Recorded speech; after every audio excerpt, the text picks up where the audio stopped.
So, Teenage Mutant Ninja Turtles Mutant Mayhem. The trailer looks outstanding.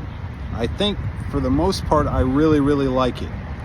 And the things that I really like are that the Mutant Ninja Turtles sound like teenagers. So the fact that they used 4 voice actors that are actually teenagers, I think that was outstanding.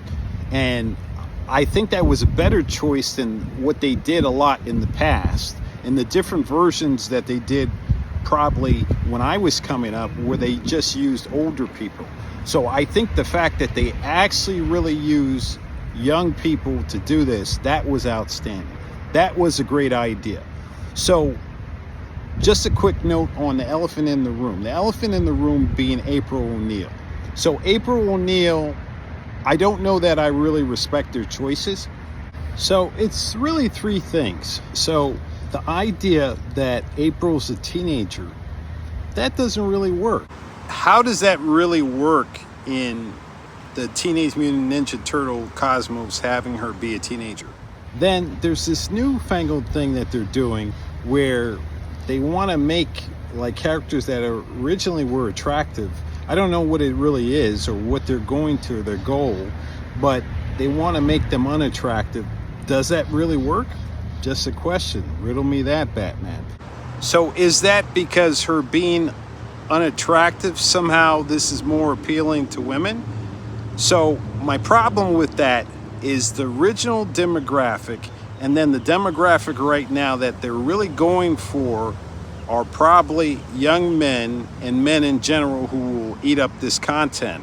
So having her be unattractive, does that really appeal to the core demographic that they're going for?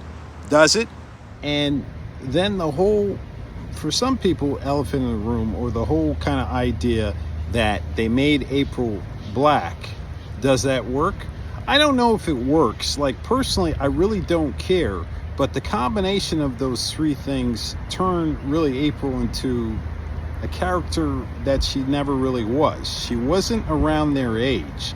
So they've created a character, at least from the trailer, that is around the teen's age. And that really wasn't the purpose of her character. She was sort of like a foil. So there was her, and she was a full-fledged adult. And then there was Splinter, that's, of course, an adult, an older person.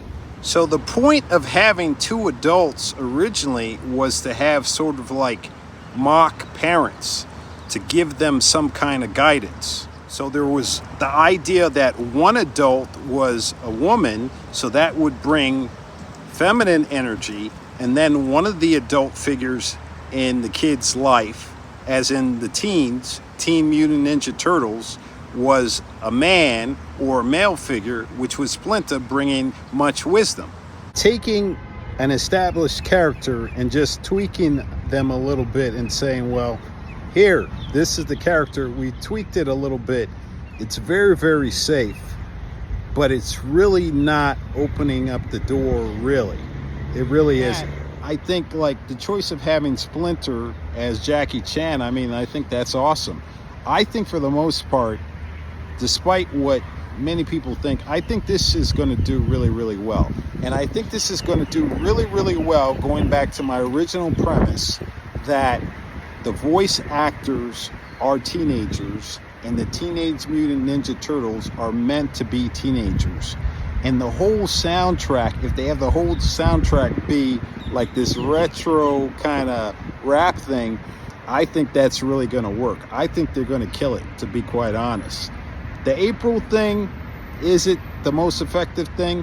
Maybe not, but I see that they chose that because they want to do that for marketing. They want to open up Teenage Mutant Ninja Turtles to quote unquote different demographics. It's just a whole marketing thing that Hollywood's on. They're going to do it, but it's not real diversity. So the stuff I'm going to say right now is based on an interaction I had with one of my subscribers a few months back, and he was totally correct. I forget the gentleman's name, but basically in the 90s we had real kind of quote unquote diversity with Rush Hour and stuff like Blade. Now that's really where you have a character that is quote unquote supposed to be a person of color, and then they're interacting based on an established canon for that character.